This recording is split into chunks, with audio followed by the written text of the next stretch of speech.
সব শাহজাদি এখনো ঘুম থেকে ওঠেনি। এই যে বেলা বাজে প্রায় 12টা, 11:30 পার। ও এখনো ঘুমের থেকে ওঠে নাই, শুয়ে আছে। মানুষ গরমে বাসে না, আর খেতা গায়ে দিয়ে শুয়ে আছে, দেখতে পাচ্ছেন। আবার নেংটু হয়ে আছে তো, হ্যাঁ নেংটু হয়ে আছে না। ঘুম থেকে উঠে এখন প্যান নিছে, মানে প্যান পরবে তাই। আর বিছানার অবস্থা, খেতা গায়ে দিয়ে ঘুমাইছে, আর চুলগুলির কি অবস্থা হয়ে গেছে। প্যান্টটা পরতে পারতেছে না কেন? মানে প্যান এখনো পরা শিখেনি। দেখা যাক। আজকে রান্না করব হাঁসের মাংস। এখানে হাঁসের মাংস ধুয়ে রাখছি, এখানে পেঁয়াজ আর রসুন কেটে রাখছি, আর এদিকে পা দিছি তুলে। মানে পাটা দেখতেছি কেমন জানি, একটু সিদ্ধ করি। হাঁসের মাংস রান্না করার মোটিভ ছিল না, তো ফ্রিজ খুলে দেখতেছিলাম যে হাঁসের মাংস যেহেতু রয়ে গেছে একটুখানি শাশুড়ি শ্বশুর খাওয়ায়ে, তো চিন্তা ভাবনা করলাম যে আজকে একটু রান্না করেই ফেলি। সেজন্য এই যে সুন্দর মতো সরিষার তেল দিয়ে রান্না করতেছিলাম। মানে হাঁসের মাংসটা সরিষার তেল দিয়ে রান্না করলে বেশি মজা হয়, তো সেই জন্য রান্না করতেছিলাম।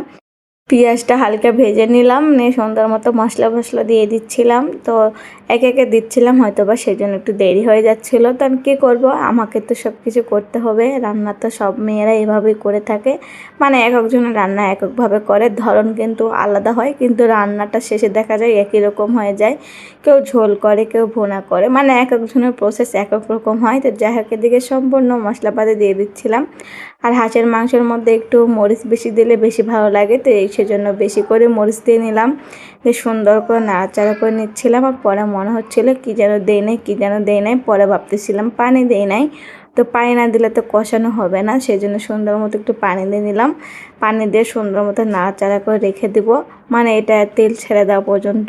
তো এই যে সুন্দর মতো তেল ছেড়ে দিছে, রান্নাটা প্রায় এখন, রান্না না মানে মশলাটা কষানো হয়ে গেছে। তো এখন দিয়ে দিব মাংস। এখানে বেশি কিন্তু মাংস নেই, দুজন মানুষের জন্য একদম খাওয়া যাবে, সমস্যা হবে না। তো সেজন্য দিয়ে দিচ্ছিলাম মাংসটি, খুবই অল্প পরিমাণ। তো দিয়ে এখানে সুন্দর মতো নাড়াচাড়া করতেছিলাম। মানে হাঁসের মাংস প্রায় সরিষার তেল দিয়ে রান্না করে থাকি, এটা সবাই করে থাকে, সেজন্য করতেছিলাম আমিও। সোয়াবিনের তেল যে না এরকম না, ছিল, কিন্তু সরিষার তেল দিয়ে ভালো লাগে, সেজন্য করতেছিলাম। তো এদিকে এই যে মশলাটা প্রায় কষানো হয়ে গেছিলো, মানে মাংসগুলি কষে মশে সুন্দর করে রেখে দিয়েছিলাম।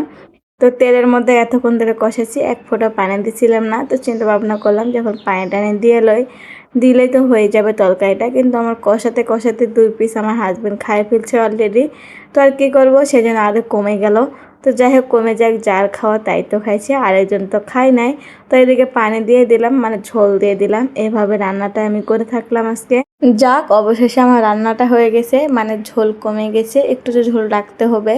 সেই জন্য ঝোল রাখার জন্য দেখতেছিলাম কত পরিমাণে ঝোল রাখবো। তো ভাবতেছিলাম যে না, এত ঝোল রাখা যাবে না, আরও কমাইতে হইব, সেজন্য চুলার মধ্যে রেখে দিলাম। তো আজকে এই পর্যন্তই। ভিডিওটি কেমন হলো অবশ্যই কিন্তু সবাই জানাতে পারে।